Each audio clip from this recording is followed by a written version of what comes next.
Buenas tardes a todos y a todas.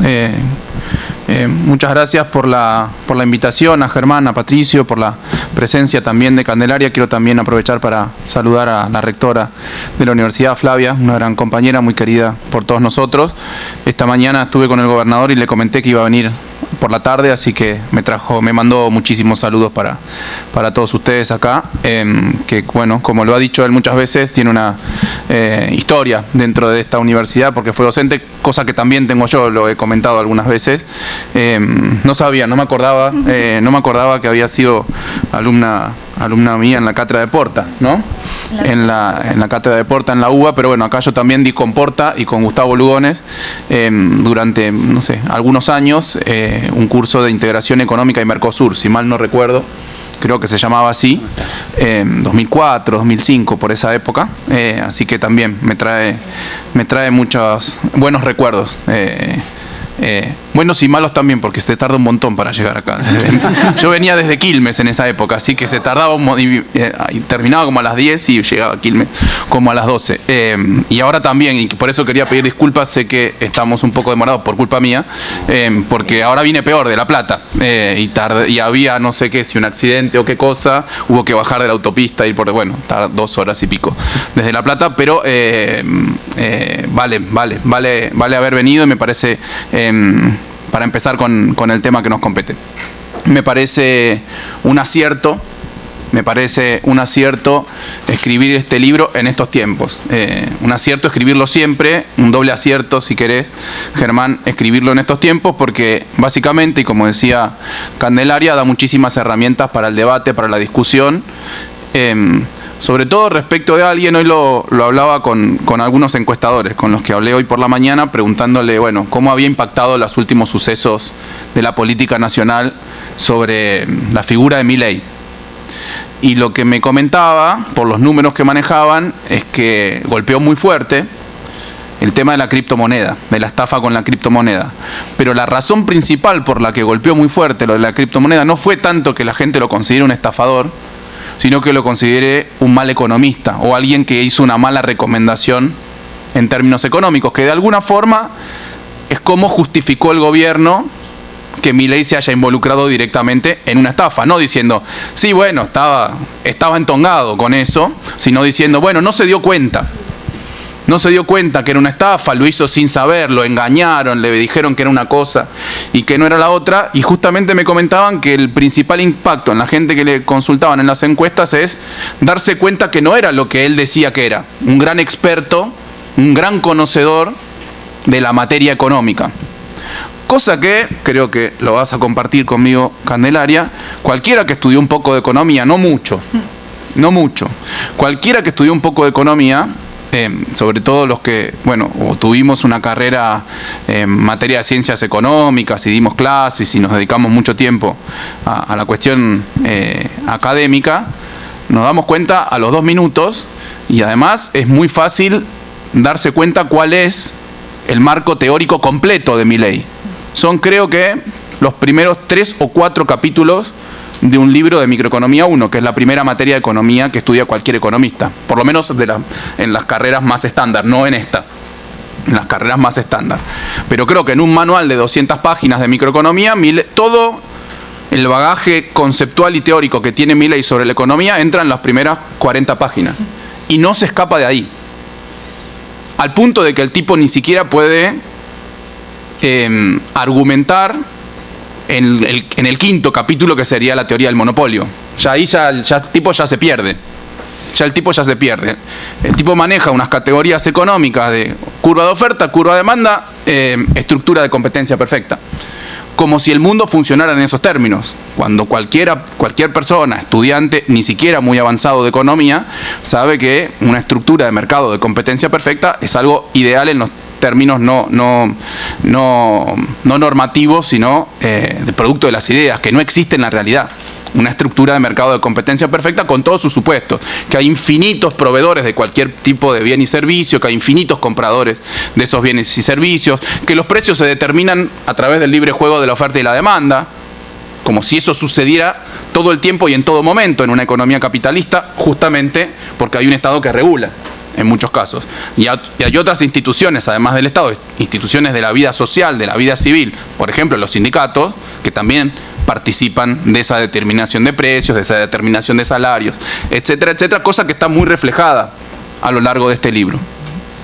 Por eso, me parece que primera cuestión, primera funcionalidad, primera herramienta que a cualquiera le brinda este libro, justamente es tener un fierro para discutir esos conceptos económicos tan limitados que maneja el presidente, que los vendió públicamente muy bien, porque la gente que no sabe de economía piensa que Milei sabe muchísimo de economía, que es un experto.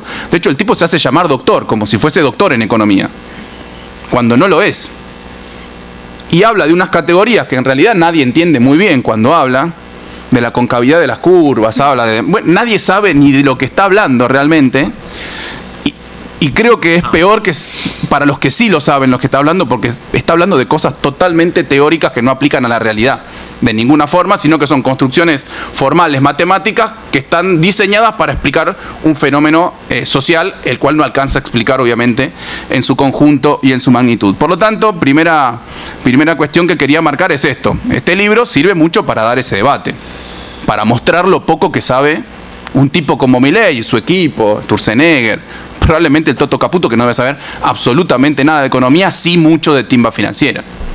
Sí mucho de timba financiera. Un experto, el Messi de las finanzas, en realidad es un experto en timba financiera. Un croupier de la timba financiera. O sea que primer punto me parece a destacar de la existencia de este libro, más allá de sus discusiones, ¿no? El segundo punto, y ya entrando en el libro, que creo que es un hallazgo, yo tengo, se lo decía recién, que tengo una sola crítica a este libro, una sola crítica, que es que me quedé con ganas de seguir leyendo. Me hubiese gustado que sea más largo el libro. Sobre todo, esto también se lo dije, la parte en donde muestra experiencias capitalistas de planificación económica, que es algo a lo que yo me voy a referir un poco más al final, entre otras cosas porque forma parte del curso que yo sigo dando ahora en la Universidad de Quilmes de Teorías del Comercio Internacional y que es lo que más tengo estudiado y preparado en la cabeza, porque lo doy todos los años, hace 25 años, sí, este es el año número 25.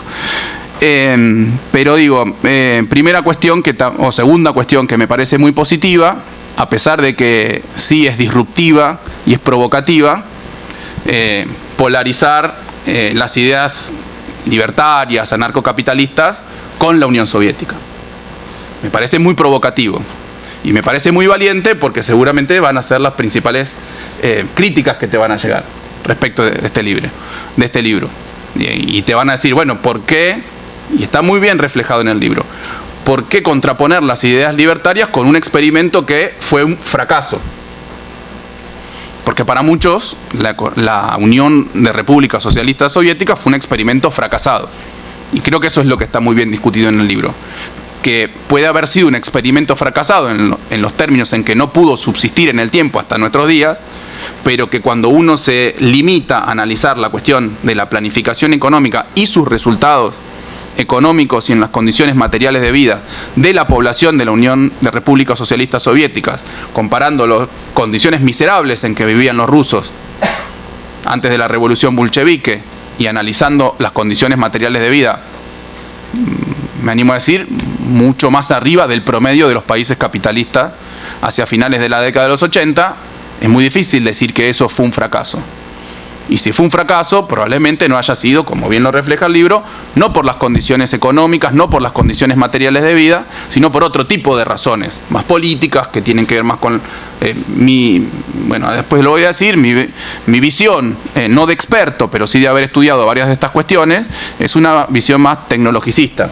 Acá aparece también una explicación respecto de los gustos y los deseos, pero me parece que está todo mezclado eso en mi cabeza y ahora lo voy a tratar de explicar. Pero bueno, por un lado me parece muy bien esta idea de polarizar, inclusive contra algo que se ha tratado de instalar que fue un fracaso, que fue la Unión Soviética, y mostrar que los resultados económicos de la Unión Soviética, si bien pueden haber sido insuficientes como para haber terminado dando una disputa por un modelo, un sistema político distinto en todo el mundo respecto del capitalismo, cuando uno lo mira estrictamente desde el punto de vista de las condiciones materiales de la población, no lo fue tal cosa. Lo que a mí me hubiese gustado más es que esté más equilibrado la descripción de los resultados de economías capitalistas que hicieron uso y abuso, en muchos casos, uso y abuso, de la planificación económica. Abuso digo en los términos de, en muchos casos, experiencias capitalistas por fuera de las reglas democráticas. En el caso de Corea del Sur, clara y visiblemente, el caso de Corea del Sur. Pero bueno, ese es un segundo punto que quería marcar. Me encanta el método, me encanta la provocación del método, me hubiese gustado que tenga más del desarrollo de las otras experiencias de planificación de la producción, de planificación,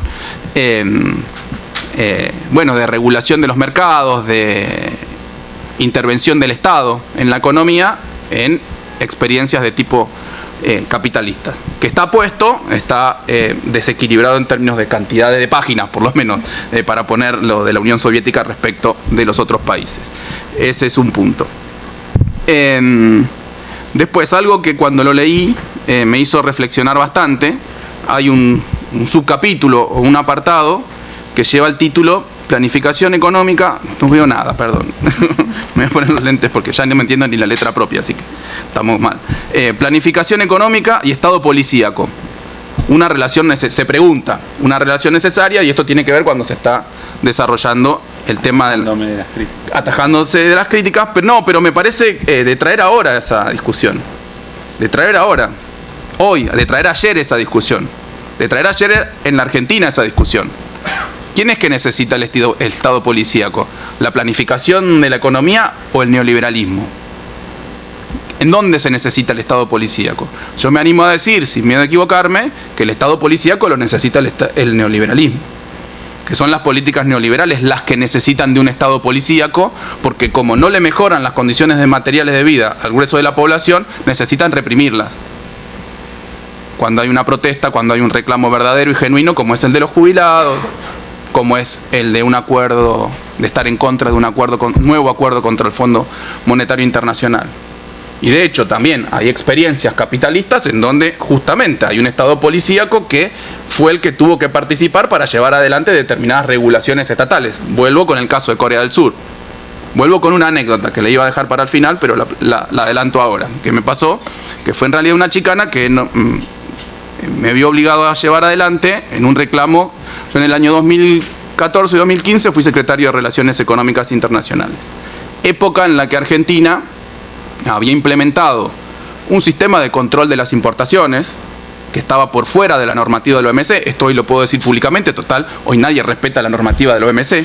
En esa época había algunos que la respetaban, otros que decían que la respetaban y no la respetábamos, y estaba Argentina, que había establecido un sistema de control de las importaciones que iba en contra de los compromisos que había asumido la Argentina en la OMC, que era el sistema de declaraciones juradas anticipadas de importación. No sé si recuerdan, se había hecho en su momento famoso Moreno por haber implementado el sistema. Después nosotros, Axel, Augusto, mantuvimos el sistema, lo informatizamos, hicimos unas mejoras sobre ese sistema, pero ¿cuál era el objetivo de ese sistema? Impedir una avalancha importadora en la economía argentina que rompa con las pymes, con las industrias, con el empleo industrial y por lo tanto fomentar la producción. Me acuerdo que en esa época yo estaba en Cancillería y frecuentemente o yo tenía viajes al exterior o venían delegaciones del exterior para las cuales se establecía una agenda de trabajo. Bueno, el primer punto de cualquier agenda de trabajo de la Secretaría de Relaciones Económicas Internacionales de la Cancillería con cualquier delegación del mundo se llamaba DEJAI. Cualquier país que se sentaba con nosotros a una mesa venía con reclamos respecto del sistema que había implementado Argentina para evitar importaciones sobre todo de productos industriales, como queja, ¿no? Como diciendo, bueno, nuestras empresas coreanas, chinas, estadounidenses, japonesas, quieren exportar a Argentina y ustedes tienen un sistema que está en contra de la normativa del OMC, por lo cual se nos dificultan las exportaciones nuestras hacia su país. Y de hecho tuvimos casos de denuncias en los organismos internacionales, en la OMC, que tuvimos que ir a defender, a Ginebra, etcétera, etcétera. ¿Por qué voy con el tema puntualmente de Corea? Porque obviamente el primer tema que querían hablar los coreanos con los argentinos era ¿por qué nos ponen un esquema de intervención en nuestras exportaciones argentinas que está por fuera de la normativa de la OMC? Y era muy difícil contestarles diciéndoles, sí, estamos por fuera de la normativa del OMC y porque estamos cuidando nuestra economía, porque, repito, en ese momento los que teníamos un discurso industrialista en el mundo éramos solo nosotros. Un poco India, un poco Sudáfrica, un poco Argentina, pero ningún otro país, mucho menos Estados Unidos, mucho menos China, mucho menos Japón, mucho menos la Unión Europea, decía lo que dice hoy Trump, o que dicen los europeos, o que dice cualquiera en el mundo que está defendiendo su trabajo. En esa época decir, vamos a privilegiar el trabajo estadounidense, el trabajo argentino, el trabajo coreano, era mala palabra. De hecho, he tenido situaciones en las que yo planteaba este discurso en organismos internacionales y los representantes de los otros países aprovechaban para ir al baño. Aprovechaban para ir al baño como diciendo, otra vez estos zurdos. Como diciendo, como otra vez estos tipos con la misma cantinela. Lo que hoy hace Estados Unidos, lo que hoy hace la Unión Europea, lo que hoy hace Rusia, etcétera, era palabra prohibida en ese momento. No se podía ni decir. No se podía ni decir. Entonces, ¿cuál fue mi coartada para poder desarticular ese reclamo, llamémoslo, entre comillas, dentro de las normativas internacionales, genuino de los coreanos? Bueno, agarré el libro de Ha-Joon Chang, uno editado por la Universidad de Quilmes, que se llama El Buen Samaritano, no me acuerdo ahora el nombre preciso, y le dije, era el viceministro de Industria de Corea, le di la bienvenida porque estábamos en la Cancillería, y le dije, ustedes son nuestros ídolos. Nosotros queremos ser como ustedes. Y queremos hacer lo mismo que hicieron ustedes para llegar a ser un país como hoy, exitoso, desarrollado, próspero, con uno de los PBI per cápita más altos del mundo, con indicadores económicos buenísimos, con una de las industrias más pujantes y competitivas del mundo. Son nuestros ídolos, ustedes. El tipo que me venía a reclamar que nosotros bajemos las restricciones a las importaciones. Y el tipo me miraba, abro el libro, te voy a leer lo que nosotros nos gustaría hacer.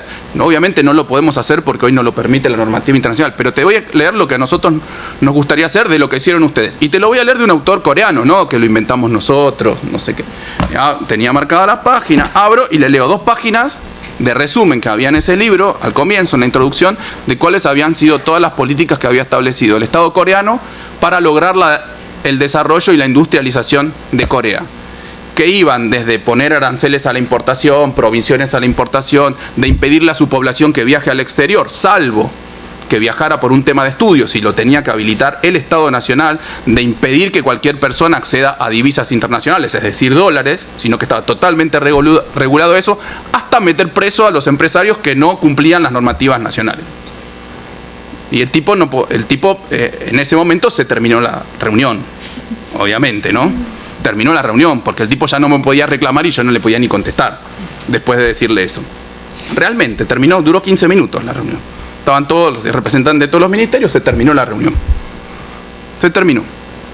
Pero eso es lo que yo le estaba mostrando, es que era la hipocresía que traían, después de haber hecho todas las tropelías imaginables e inimaginables vinculadas con las normativas del libre comercio que se habían logrado desarrollar y que ahora a un pobre país como la Argentina le venían a reclamar que no podía proteger su industria. Toda esa hipocresía, que la tuvieron todos los países capitalistas desarrollados del mundo.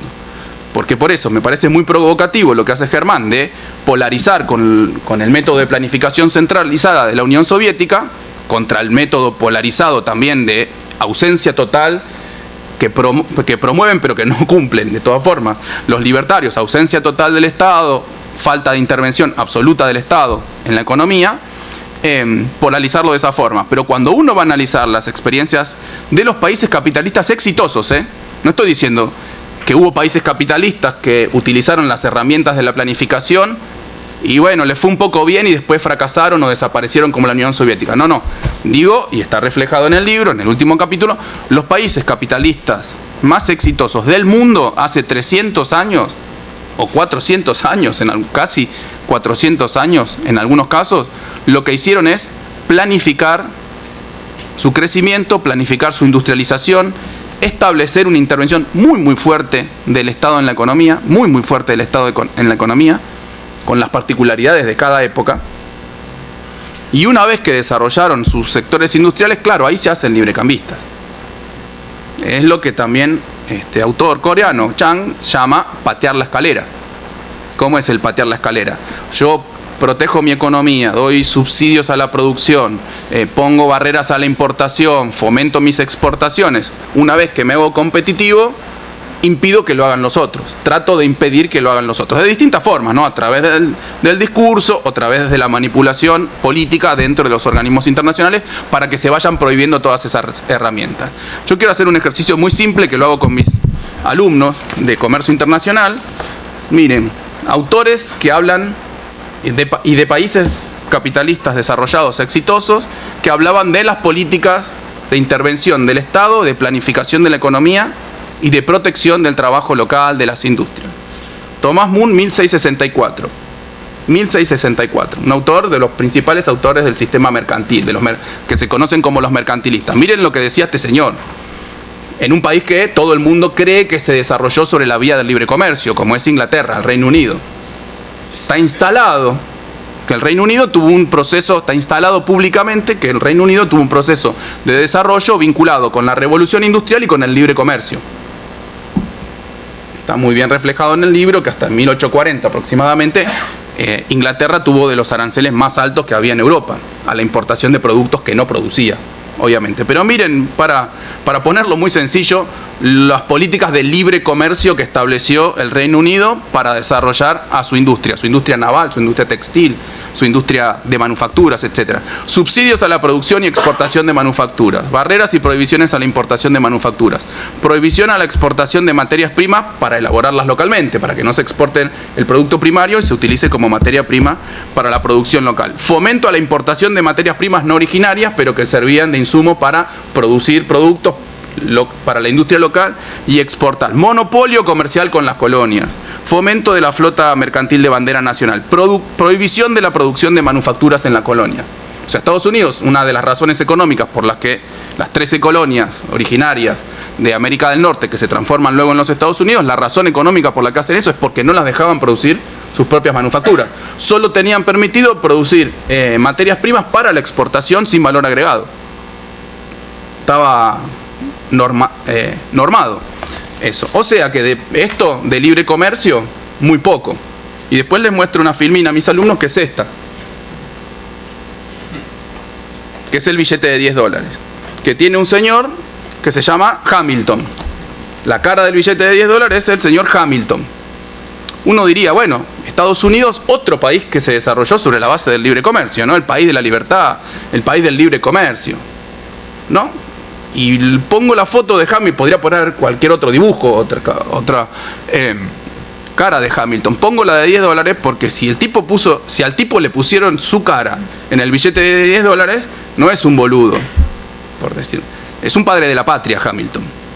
Es un padre de la patria, de los Estados Unidos, Hamilton. ¿Qué decía Hamilton? ¿Cuáles eran las políticas que recomendaba Hamilton? Ustedes dirán, no, bueno, obviamente, políticas de libre comercio, que el Estado no intervenga en la economía, que se importe lo que salía más barato en otros países, que solo se exporte lo que éramos competitivos. Bueno, repaso. Aranceles proteccionistas, es decir, aranceles a los artículos extranjeros rivales de los productos nacionales que se pretende fomentar, es decir, parar las importaciones para fomentar la industria propia.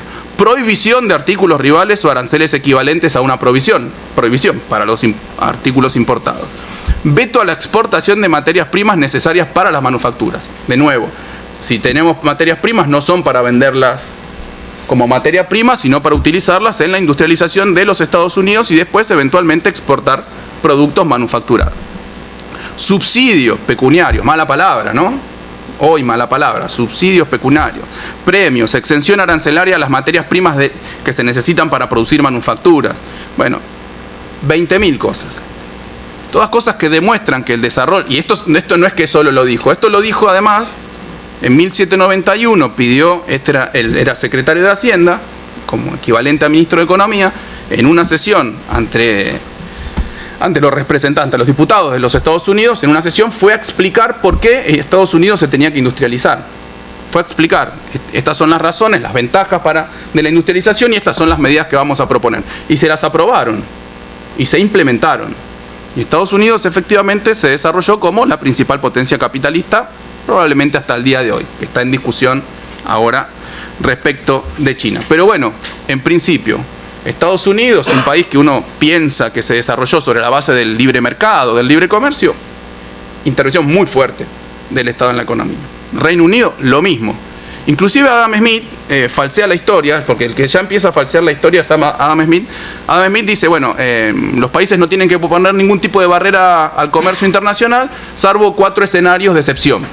Y uno de los escenarios de excepción que pone Adam Smith, en donde sí se pueden proteger las industrias nacionales, en el caso de Inglaterra, son las industrias que están vinculadas con la defensa nacional.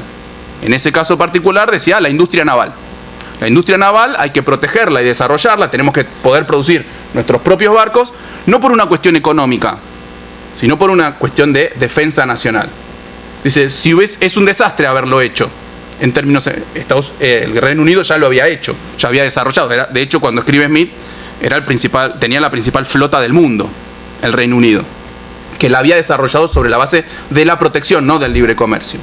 Pero él dice, desde el punto de vista económico, fue un desastre hacerlo, porque se podrían haber comprado barcos más baratos en Holanda, etcétera, etcétera.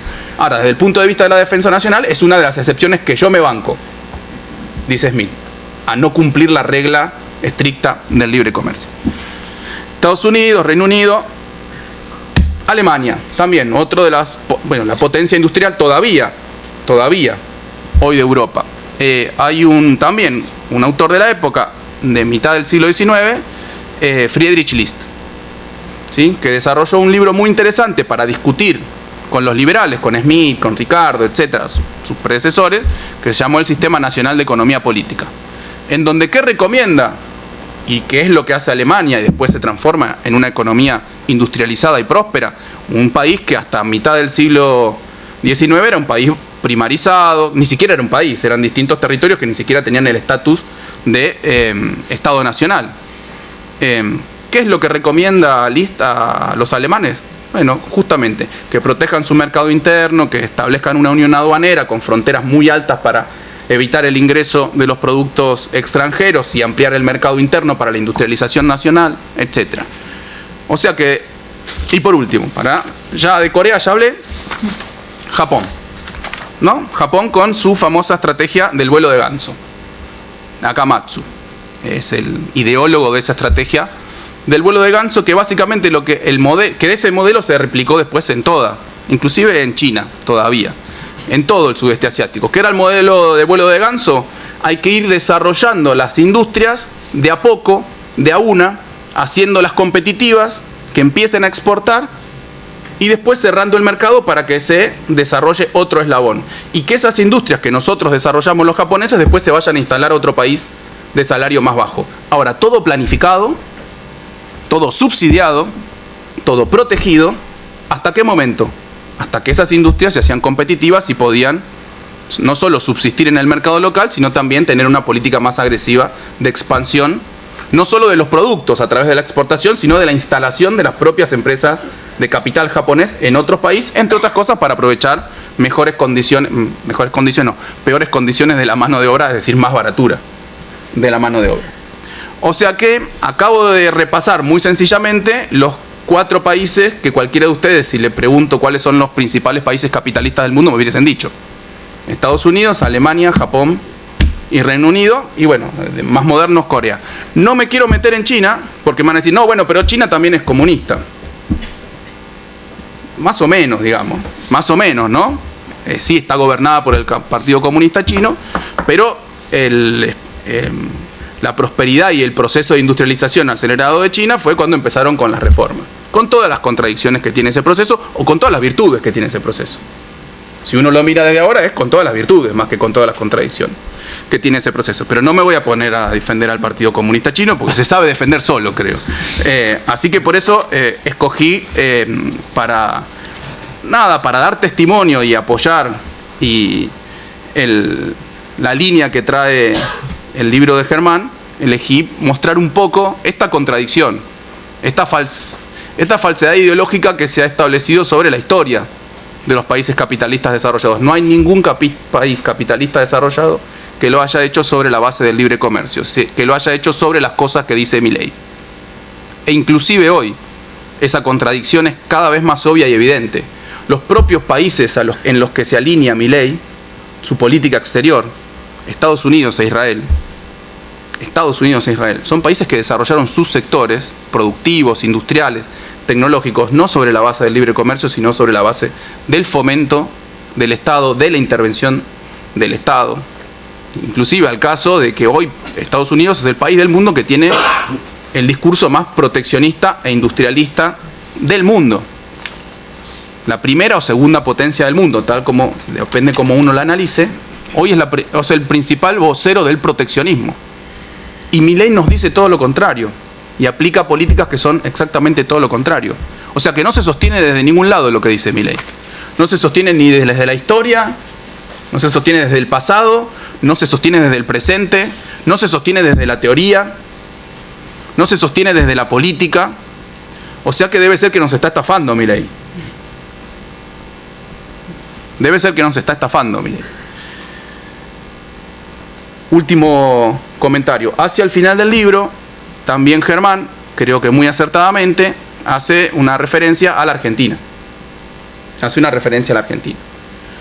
Mostrando que los momentos, los 30 años de mayor desarrollo de la Argentina, en términos de crecimiento del Producto Bruto Per Cápita, de mejora de las condiciones materiales de vida de la población argentina, de desarrollo tecnológico, fueron entre el 46 y el 76, o el 75. Llegando al pico, de acuerdo a algunas mediciones, del Producto Bruto en el año, y del grado de industrialización y del empleo industrial, etcétera, en el año 74, que justamente coinciden con los años en donde el Estado tuvo una mayor participación y planificación en la economía.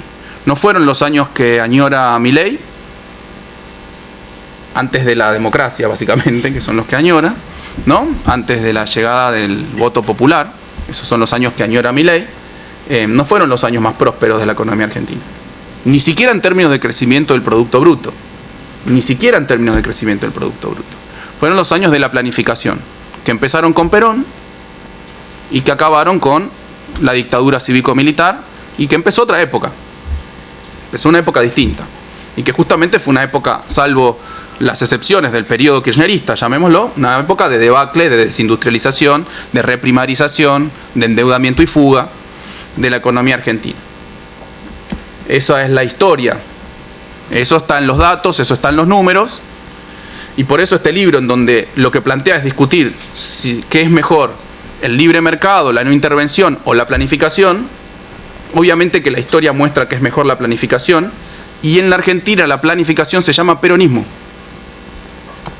En Argentina la planificación se llama peronismo. Por lo tanto, cualquier persona que se involucre a través de este libro en los debates del día de hoy tiene que tener en claro, muy en claro, que este debate es contra el peronismo. El debate de los libertarios es contra el peronismo, que fueron los que en Argentina, que fue el movimiento popular y político que en la Argentina llevó adelante las políticas de industrialización y de mejora de las condiciones materiales de vida con una fuerte presencia del Estado. Fue el peronismo. O sea que este es un libro que eleva la posición del peronismo como principal fuerza opositora a los libertarios, a los neoliberales hoy en la Argentina. Es un libro esencialmente peronista, creo yo. Muchas gracias.